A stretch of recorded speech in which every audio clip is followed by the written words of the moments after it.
माझा मोठा मुलगा आद्विक 9 वर्षाचा आहे आणि या वाढत्या वयाच्या मुलांना रोज 30 ते 35 ग्राम प्रोटीनची गरज असते आणि या मोड आलेल्या कडधान्यामध्ये भरपूर प्रोटीन आहे। तर आज आपण अशीच प्रोटीनयुक्त रेसिपी मुलांच्या डब्यासाठी करतो आहे।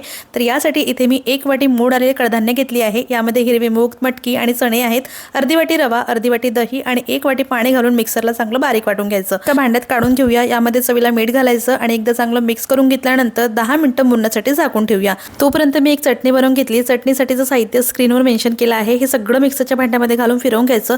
वरून मोहरी आणि कढीपत्त्याची फोडणी द्यायची। 10 मिनिटांनंतर तयार बॅटरमध्ये पाव टीस्पून खाण्याचा सोडा घालायचा। परत एकदा चांगलं मिक्स करून घ्यायचं। आता गॅसवर तवा गरम करायला ठेवायचा।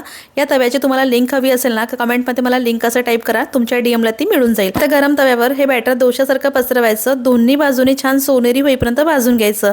तुम्ही हवं तर वरून थोडं तेल किंवा बटर लावू शकता। मस्त पौष्टिक आणि चवीला भन्नाट असा मोड आलेला कडधान्याचा डोसा तयार आहे।